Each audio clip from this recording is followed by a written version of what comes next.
history of Prosecco is a little less linear than other sparkling wines like champagne because we only really started paying attention to it recently.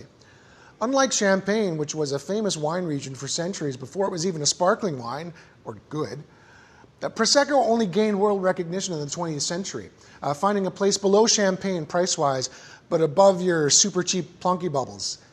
Ask your parents about Baby Duck. Now, this isn't to say that Prosecco doesn't have a history. In fact, it goes back centuries. But since it was never historically famous, nobody wrote much down about it.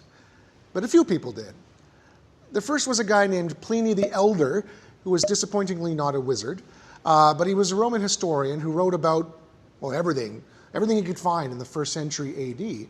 One of his most significant works was called Natural History. It was the last thing he wrote before he died, and it was a chronicle of basically everything he knew. It was a sprawling text, written over 30-something books, and it became the precursor for what we now call encyclopedias. And he wrote about everything: astronomy, botany, zoology, geology, how to grind grain, everything that was in his head.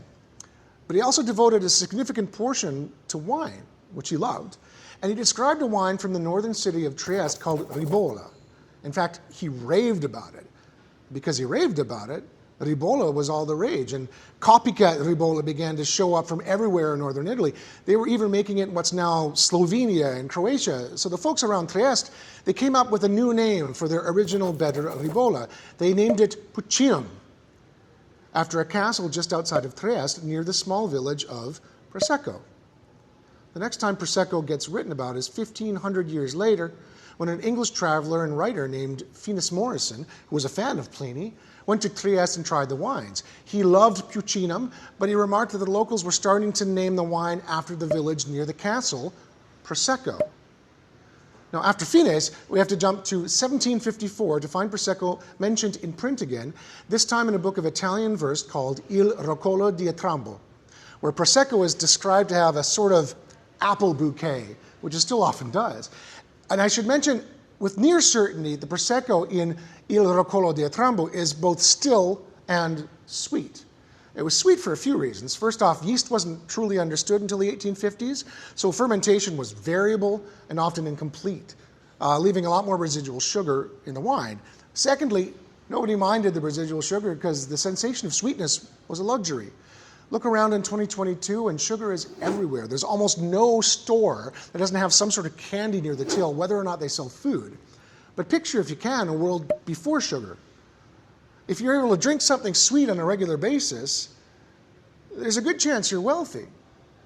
Also, in the 1700s, they don't know how to make wine sparkling because that's magic.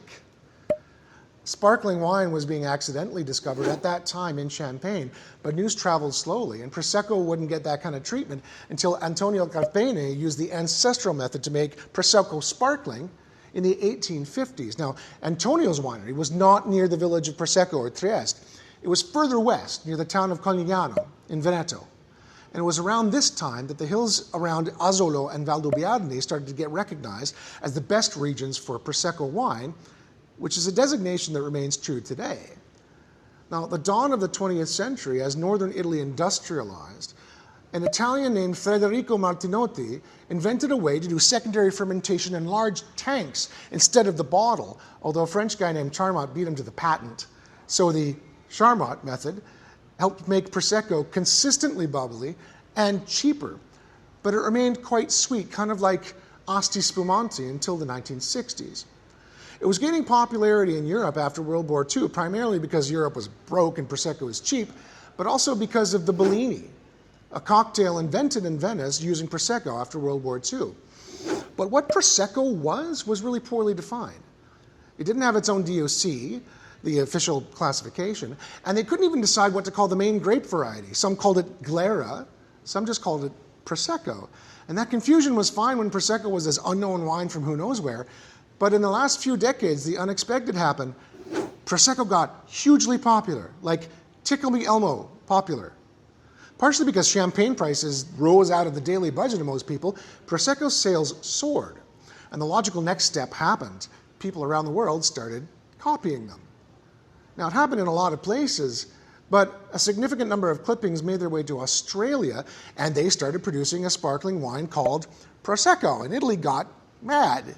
They said, you can't call that Prosecco, that's Italian.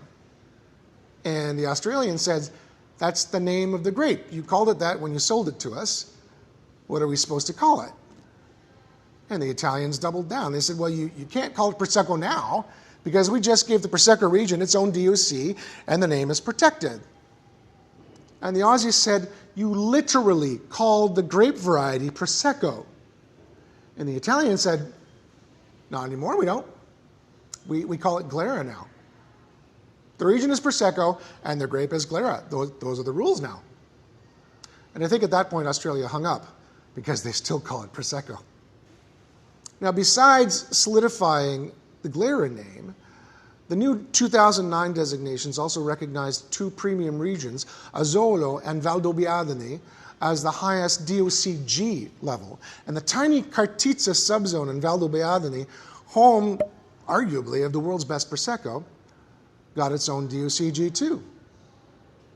And once again, I've talked myself thirsty. I have to go.